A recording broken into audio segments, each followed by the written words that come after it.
Инспекция началась с машинно-технологической станции в Тхорчалском районе. Здесь 11 единиц техники. Трактористов достаточно, нехватки рабочих рук нет. В этом году силами МТС в районе было вспахано 256 гектаров земли. То, что министерство, мы уже на практике видим, то, что рекомендует и спускает вам цены, никто этого не придерживается. Это даст заблуждение не вводить. И мы знаем, когда техника приходит, мы на некоторые вещи закрываем глаза, понимаем ситуацию, что механизатору необходимо пройти, какие сложности.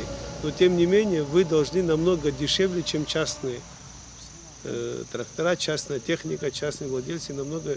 Потому и государственным, чтобы дешевле эти услуги предлагать. Если вы будете на уровне тех цен делать, которые делают частная техника, тогда смысла нет их содержать у вас здесь. Мы лучше раздадим частные руки и содержать будут. Единственное, цель государства – это каким-то образом влиять на ценовую политику, регулировать. Сложности в МТС тоже есть. Связано это с содержанием техники. Практически на всех тракторах нужно менять шины и аккумуляторы. Мы сейчас технику покупать не можем, но орудия, там необходимые запчасти в виде колес, аккумуляторов, стартеров, что первым необходимо, мы вам поможем. Далее Беслан Джопо проинспектировал проекты в Тхорчалском районе, реализованные по госпрограмме. Первый объект в селе Гумаркат – плантация мандаринов. Более 1000 корней культуры здесь прижились. Однако объект в ненадлежащем виде, участок неухоженный, а недостаток питательных веществ и отсутствие нужного количества удобрения вызвали проблемы с листвой. Участок неухоженный. Это один из тех вариантов, где очень плохо. Я только что, я пришел, полечил, ушел. Она имеет своих людей. Она, косточек заболел. Наверное, который подкормку дает, тоже заболел. Вы не привлекаете специалистов. Тут не должен человек просто так увидеть землю, деньги взять у государства и посадить. Надо анализ почвы сделать. Нет, как это первый раз? Это же не мои личные, это государство.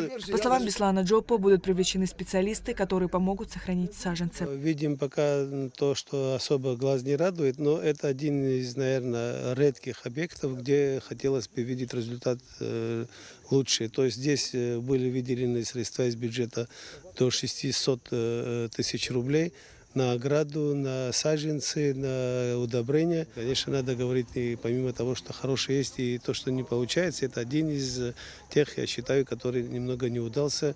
Его можно сохранить. Мы сейчас будем предъявлять претензии со стороны министерства. Надо удобрить, сохранить его зимой. И уже год теряет обычно такой саженец угнетенный, который не подкормлен.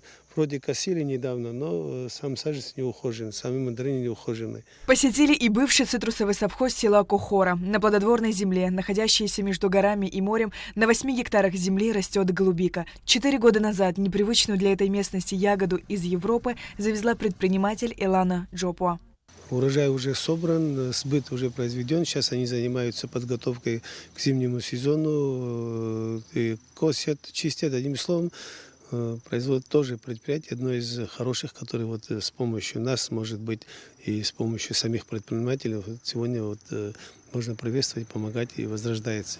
С 2019 года в Тхорчалском районе работает цех по переработке ореха. Как известно, заниматься колкой ореха вручную – это очень долгий и сложный процесс. К счастью, технологии в наш век не стоят на месте. Данный станок расщепляет скорлупу благодаря 2 валам, которые приводятся в движение при помощи электродвигателя через редуктор. Местные жители, в основном весь орех-фундук, он потребитель, это Российская Федерация, он лощеный, отправляется, в скорлупе его никто не потребляет. Кому-то мы помогаем просто подготовить продукцию для отправки, а у кого-то мы покупаем, приобретаем, уже сами в дальнейшем перерабатываем для отправки в Россию. В 2019 году мы начинали, выиграли грант. Государственная помощь была в размере 15 миллионов рублей. И из собственных средств, наверное, тоже столько же было. Мы построились, облагородились, а потом, что касается оборудования, все нам помогло государство. Беслан Джопо дал положительную оценку работе объекта. Ребята начинали своими силами, и мы на каком-то этапе подключились и создали хорошее предприятие. Здесь это предприятие, где мы только что побывали по переработке орехов, она выпускает продукцию, которая требует евростандарт. То есть то, что приобретается базовыми хорошими предприятиями, знаковыми предприятиями такого качества. И в то же время он безотходное хозяйство, она может переработать. Мы в дальнейшем, ребята планируют, может быть, и помимо того, что фасовать еще и обжарку или продукцию сделать уже для потребления нашего рынка. Министр сельского хозяйства Беслан Джопу проинспектировал также работу МТС в Галском районе. На балансе станции 18 единиц техники. Министр отметил, что Галская машинно-технологическая станция – одна из примерных организаций, где сумели сохранить технику. Механизаторы у нас такие, все ответственность берут на себя и ухаживают за техникой.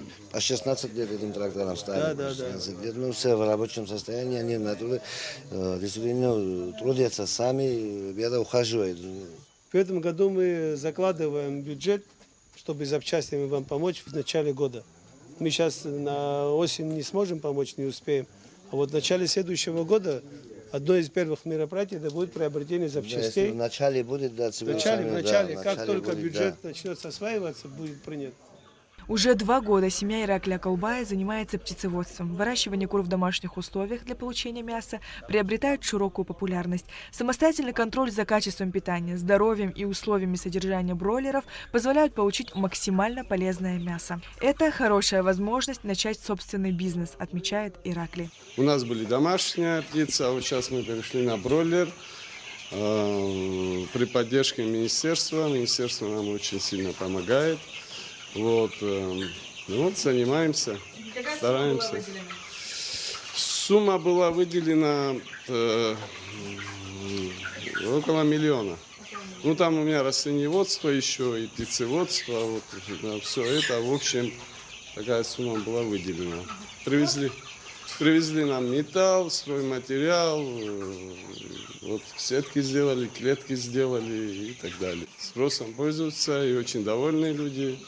Хороший, вкусный продукт. Ну, с Гагры приезжали, забирали. И вот, начиная от псов до ингура, приезжают, забирают. Цена на данный момент, вот эти бройлеры 350 рублей стоят. Сейчас, да, пока только они, но мы еще будем завозить, не останавливаемся. Следующая партия будет. Привозим суточных и производим тоже. Ну, иногда привозим, иногда сами инкубируем. Всего по 2 районам за 3 года принято 37 проектов на общую сумму 39 миллионов 618 тысяч рублей. У нас больше всех проектов это по Ачимчинскому району, далее по Гудаутскому, по Гульрыбскому, соответственно, Гагра, Сухумский район и меньше всех в Гал. В Гал это буквально несколько проектов, но они те проекты, которые можно сказать, что получились. Ну, вот Кварчал район тоже, если сказать, больше, чем в Гальском районе. Очень хотели бы регулировать по селам даже.